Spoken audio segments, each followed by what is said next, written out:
Na jasiri ambaye alikuwa miongoni mwa wanafunzi wa Yesu. Amen. Kwa hiyo ujasiri wake, kuna eneo ulifanya kazi na kuna eneo ulipindukia, na hakuna mtume pekee aliyekemewa fasta sana kama Petro. Ndio maana kuna eneo lingine unakuta Yesu ananawisha wanafunzi wake miguu, Petro anakataa. Lakini baada ya hapo Yesu anamwambia ukikataa hutakuwa na ushirika nami. Lakini Petro huyo huyo akakubali na kumpa Yesu masharti zaidi, eti si miguu tu, ninawishe mpaka kichwa. Kwa hiyo anamfundisha rabi wake ambaye anamfuata, kwa sababu kumbe ujasiri ukiwa mwingi sometime unaweza ukapindukia mipaka. Yesu akusaidie sana. Amen. Unapotoka hapa, mfano mimi nimetoka Kigoma kuja Dar. Ili nije Dar kuna masharti kadhaa niliyoyatekeleza. Na ninataka niseme na wewe hayo mambo matatu tu kwa ufupi sana. Jambo la kwanza ni lazima watu watambue ya kwamba sisi hapa duniani tuliopo sio mahali petu. Sisi wote ni wasafiri. Kwa hiyo chochote ambacho utapanga katika maisha yako uelewe si cha kudumu, kitapita. Ndio maana ukisoma kitabu cha Luka, kipindi Luka anaongea, Yesu anaongea na Mafarisayo, mtu mmoja akaja akamwambia, Bwana, tufanye nini ili tuurisi ufalme wa milele? Lakini Yesu akawapa mfano wa Msamaria mwema. Akawaambia kwamba kuna mmoja alitoka Samaria anaenda Yeriko. Yes. Alipokuwa njiani akakutana na mtu mmoja, wakampokonya mali yake, wakamjeruhi. Lakini mtu mwingine wa dini akapita kando, na mwingine tena wa dini akapita kando. Kwa hiyo bado Yesu alitaka kumaanisha kwamba sisi wote tuko kwenye mfumo wa wasafiri. Lakini pale unapoendelea kusafiri, sisi hatutakiwi kuwa kama Mafarisayo wa kumkuta mtu na kumpita nini kando. Kwa hiyo masharti matatu. Sharti la kwanza ni lazima ukate tiketi. Sharti la pili ni kuijua njia, na sharti la tatu ni kuwa na chakula. Ili uwe msafiri na ufike eneo unalokusudia kufika, ni lazima ukate tiketi. Mimi kutoka kwangu Kigoma kuja Dar nilikata tiketi. Lakini pia lazima nijue njia. Hata utakuwa na tiketi, uwezi ukatoka Kigoma unakuja Dar alafu ukaenda kwenye mabasi ya Msoma. Utafika Dar? Hapana. Na unaweza ukashangaa siku ile umefika pale kwenye mlango wa gari, wakakurudisha wakakwambia hii sio gari yenyewe. Na jambo la tatu ni chakula. Utakula nini njiani? Sasa hebu tuangalie jambo letu la kwanza. Ili uitwe msafiri unayesafiri wa kwenda mbinguni, lazima ukate tiketi. Na tiketi kwa sisi wa Kristo, hauwezi ukarisi ufalme wa Mungu bila kukata shauri ya kukiri kuwa Yesu ni Bwana wa Mwokozi wa maisha yako. Ndio maana kwenye Rumi inasema hivi 10, ukimkiri Kristo kwa kinywa chako ya kuwa ni Bwana na Mwokozi wa maisha yako utaokoka. Na hata kwa wenzetu Waislamu hiyo ni nguzo yao ya kwanza. Hakuna mola habudiwahi kwa haki isipokuwa Allah na Muhammad ni mtume wake. Ni nguzo yao ya kwanza. Kumbe hata na sisi kama wasafiri waendao mbinguni lazima tuwe na tiketi mikononi mwetu ya wokovu. Amina. Huwezi ukawafikia wasiofikiwa kama una tiketi. Kitu kitakachokupa kibali kwenda kwa watu wasiofikiwa ni kuwa na wokovu. Ule wokovu ndio utakao kuwakilisha pale, kuwaona wale watu kuwa ni ndugu yako.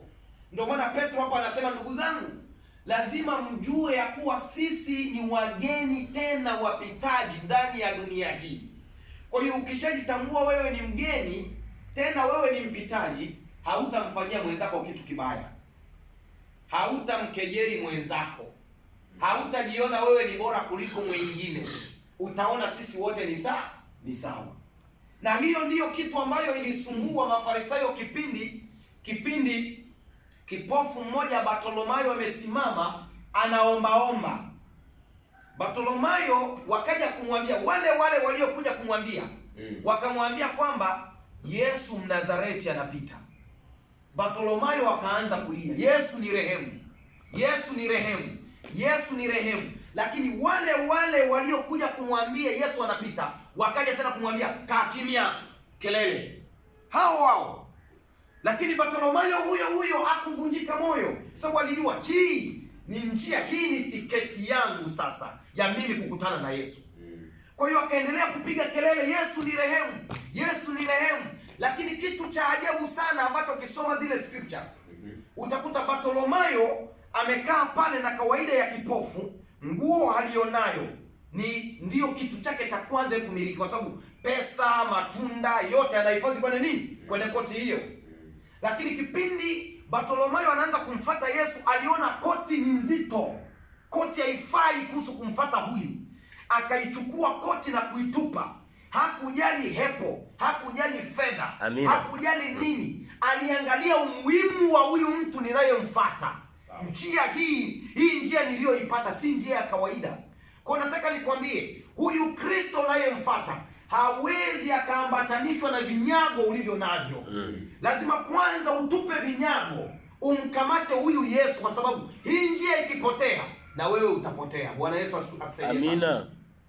Kwa Bartolomayo akaendelea kusema okay, hata nimfuate. Lakini cha mshangao tena, wale watu waliomwambia kelele, kipindi Yesu anamwambia mwiteni, wale wakaja kumwambia jipe moyo, jipe moyo, Bwana anakuita. Haleluya. Kwa hiyo wale watu tena wakaja kumtia moyo. Bartolomayo akapiga moyo. Kwa nini? Akakutana na Yesu kwa sababu alikata tiketi. Bwana Yesu atusaidie sana. Kwa lazima tukate tiketi. Tutambue ya kwamba na hii tiketi uliyoikata lazima uelewe hii njia ni njia sahihi ya kunifikisha mahali ninapokwenda. Jambo letu la pili, ni lazima uwe na chakula. Hauwezi ukawa msafiri ambaye una tiketi unategemea chakula cha wengine. Mfano sisi tunaotoka Kigoma kuja huku, kuna sehemu maalum ambazo basi zinaingia ambacho chakula chake pale kinaanza 5,000, 10,000 kwenda juu. Kwa hiyo sasa wewe ukitegemea nimeondoka na pasta, pasta atafanya akifika pale alafu mimi niwe namwangalia nijibembeleze kwake, labda yeye ana chakula chake cha kinachomtosheleza yeye. Bwana Yesu atusaidie sana. Amina. Kwa hiyo kumbe ni lazima kama missionary pale unapokuwa na tiketi na unaanza kuondoka, lazima uwe na chakula. Amen. Na chakula chetu kwa sisi wa Kristo ni neno la Mungu. Lazima neno la Mungu likae kwa wingi mioyoni mwenu. Ulitafakari mchana na usiku. Ndio maana Joshua akamwambia uwe hodari na moyo wa ushujaa, maana popote utakapokanyaga nimekupa.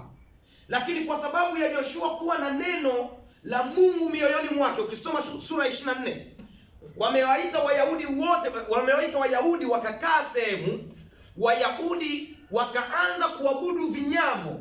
Lakini Joshua kwa sababu alikuwa na neno moyoni mwake, akawaambia watu hivi, je, leo chagueni, mtaendelea kuabudu miungu yenu au mtaendelea kumwabudu Mungu? Lakini mimi Joshua na familia yangu nitamwabudu Bwana.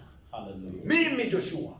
Kwa hiyo huwezi ukasimama kwenye kabila la watu ambao walijafikiwa kwa msimamo wa kibiblia kama una Biblia moyoni mwako.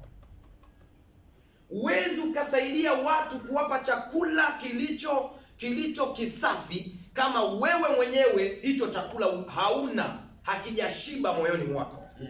Yesu atusaidie sana. Kwa hiyo ni lazima ni lazima tuwe na chakula. Lakini nataka nikwambie, unaweza ukawa na chakula lakini kimesha expire. Yote yanawezekana. Ndio. Inawezekana ukawa na chakula lakini kumbe kimeshaoza. Ukatoka, mfano umetoka Kigoma, mama hapa mfano narudi Kigoma, amenikangia machapati, manyama, nini, nimeweka. Kufika sehemu kwenu ndo wapi pale? Kaliwa. Tabora.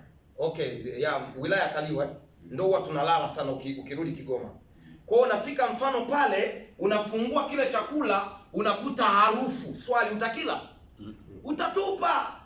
Kwa hiyo kumbe kuna vyakula vingine ambavyo ukienda mission hautakiwi kuvitoa kama vinanuka.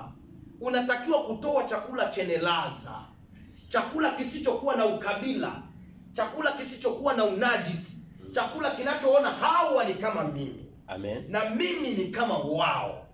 Sio kuona ya kwamba mimi ni bora kuliko wao. Hapana. Tunatakiwa kutoa chakula kilicho na ladha nzuri. Hebu mwambie mwenzako tutoe chakula kilicho na ladha nzuri. Nyama choma. Bwana Yesu atusaidie sana. Amina. Kwa hiyo tunatakiwa kuwa tunatoa vyakula vilivyo na ladha nzuri. Popote pale tuendapo. Tunapokuwa tunazunguka hata hapa chuoni, tunatakiwa kuwa tunatoa maneno yenye ladha nzuri. Ili watu watuangaliapo sisi waangalie huduma yetu ikoje ndani yetu. Na jambo letu la mwisho ni kuijua njia. Unawezekana ukawa umeona msafiri anapoanza kuondoka lazima ijue njia. Mimi nilifika hapa kama saa 5 ya usiku hivi au saa 4. Trip natoka saa 10 ya usiku. Lakini ningekuwa sijui njia nisingalifika hapa. Kwa nilifika Ubungo nikachukua gari ya Gongo la Mboto nikachukua gari ya Pugu, kufika Pugu nikafikia shule ya msingi, nikaja mdogo mpaka chuoni.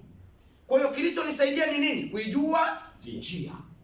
Biblia inasema mtaijua kweli, nayo kweli itawaweka kuwa huru. Kwa hiyo ukiijua njia utakuwa wazi, utakuwa huru kufanya chochote kile ambacho watu watamjua Kristo kupitia wewe.